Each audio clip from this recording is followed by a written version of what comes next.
If you do have a very, very hard stool and you're finding it very, very difficult to pass, then incorporating some insoluble fiber into your diet may be beneficial because the insoluble fiber is going to bring water into the stool. And by bringing the water into the stool, that's going to make it softer and easier to pass.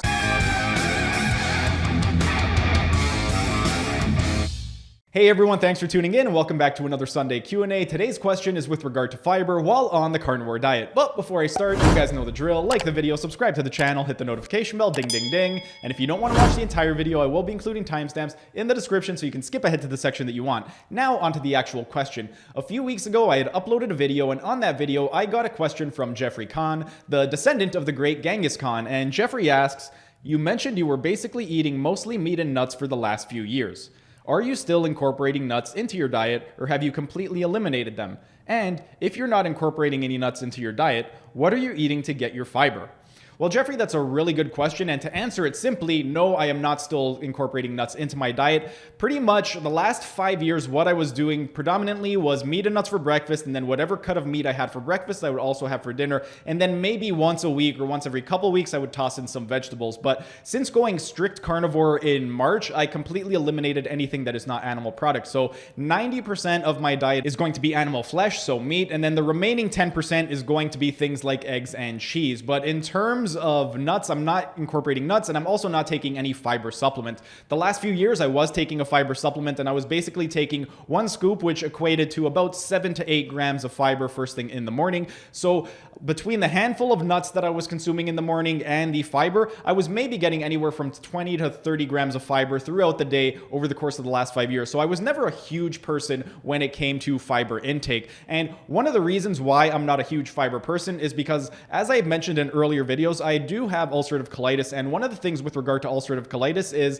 when you have a high fiber diet, that can aggravate symptoms. So that's one of the reasons why I was never a really huge proponent of taking a lot of fiber. And this is not only true for ulcerative colitis, this is also true with a lot of autoimmune conditions and also people with IBS. If you have irritable bowel syndrome or any type of autoimmune condition, something like ulcerative colitis, Crohn's, even something like SIBO, which is small intestinal bacterial overgrowth, then incorporating a lot of fiber into the diet can be detrimental and it can aggravate symptoms. So that is personally why I do not consume any fiber. And personally, I find that I just don't need it. My bowel movements are regular. The stool is perfectly formed. It's not hard to pass. It's very easy. So I find that there's no real benefit for myself incorporating fiber into my diet. And with regard to fiber, it's actually not an essential nutrient. And what I mean by that is we can consume a diet without any fiber whatsoever, and we will be able to survive off of that. It's not something that we need. We won't develop any nutritional deficiencies. That being said, even though we don't need it, should we add it, and is there any benefit? Well, in order to answer that question, first, let's take a little bit of a look into what exactly fiber is.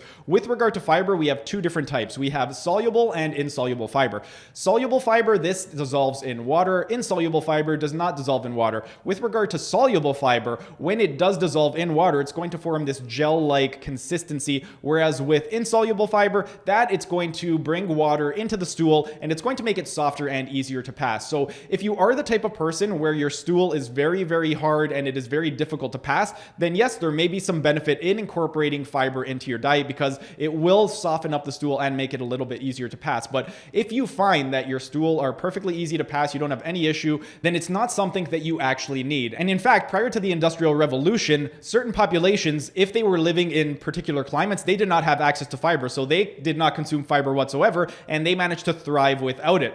And I'm going to give a few examples. Prior to the Industrial Revolution, we weren't able to import and export crops. So if you were living in a very northern place and it was very cold all year round, you were going to rely mostly on meats for your nourishment. Whereas if you grew closer to the equator, somewhere like Jamaica, then you had access to plants and very fibrous vegetables because you were able to cultivate them in that type of environment. So the types of foods that you ate relied heavily on where exactly you grew. Now, obviously, we don't live in that type of environment anymore. Now we can import and export with other countries, so it's going to be a lot easier to be able to have access to fiber, but it's still something that many populations went without completely and they were able to thrive. Just a few examples of some tribes that were able to flourish without fiber in their diet are going to be the Maasai, the Samburus, the Bardi, the Inuit, the Kochi, the Sami, and the Mongols. When it comes to the Maasai was a tribe in Kenya, and they relied primarily on raw meat, raw milk, raw blood, and also raw honey, and they did not have any digestive issues whatsoever. Another tribe would be the Samburus. The Samburus were another another tribe from Kenya, and they raised cattle and relied primarily on the meat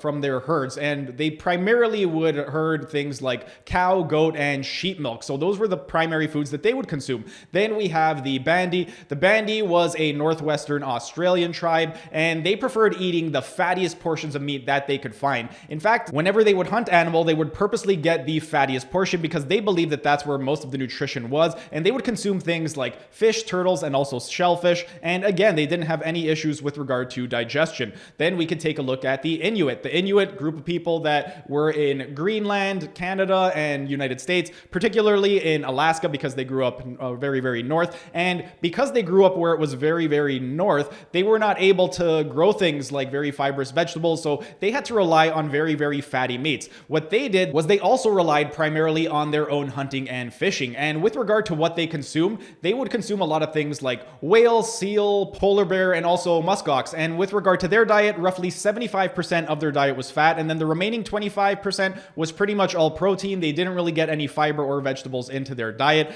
Then we could take a look at the Kochi. The Kochi was a tribe in Afghanistan, and same thing, they ended up eating their own herd. So they would herd their own sheep, goat, and camel, and that was the food that they consumed. They did not have any fiber whatsoever in their diet, no digestive issues whatsoever. Then we have the Sami tribe. The Sami tribe, this was a tribe in Scandinavia and Russia, and in Scandinavia and Russia, it's very cold most of the year. So again, you cannot cultivate these plants, these very fibrous vegetables. So they did not have access to that. Prior to the Industrial Revolution, they only had what they would hunt and what they had in their environment. And for the Sami, that was predominantly reindeer. That is what they herded. So reindeer was mostly what they consumed. And one more group that I'm going to mention is the Mongols. The Mongols, they were a tribe in Mongolia between China and Russia. And with regard to the Mongols also herded things like sheep, yak, goats, horses, camels, and also dogs. So that was the food that they consumed. They did not consume any fiber, any vegetables. And again, they flourished. They did not have any issues with digestion. So when it comes to fiber,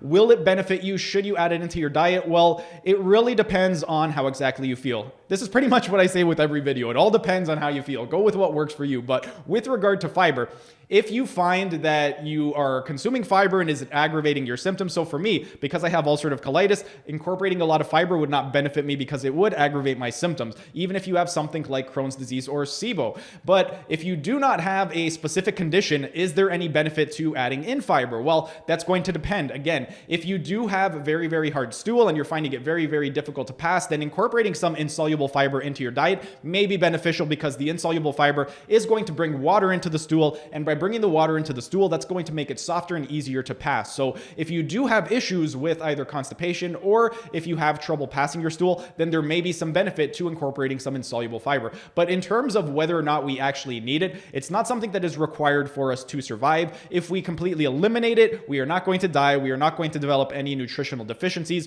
Whether or not it is going to be a benefit to us is going to come down on an individual to individual basis. So you can experiment with it. If you are currently following the carnivore diet and you are not adding any fiber into your diet and you're finding that your stool is very hard to pass and you're just straining when you try to get it out, then try incorporating some insoluble fiber. See exactly how you feel. Is that going to make it easier to pass? If you are on the carnivore diet and you're currently not consuming any fiber whatsoever, then is your stool easy to pass? If you're passing it easily and you're not having any issues whatsoever, then there's no real benefit to adding in fiber into your diet. But again, it's going to come down on a person-to-person basis. So experiment with it and see exactly how it works for you. It's not something that is required, but there may be some benefit for some people to incorporate fiber into their diet. But that's pretty much it for today's video. If you enjoyed the video, be sure to smash that like button so I know to make more of these types of videos in the future. And if you're either new to the channel or haven't subscribed yet, be sure to subscribe to the channel and hit the notification bell, as I will be uploading new videos every single day. That's it for today's video. Thanks for tuning in, and I will see you again tomorrow.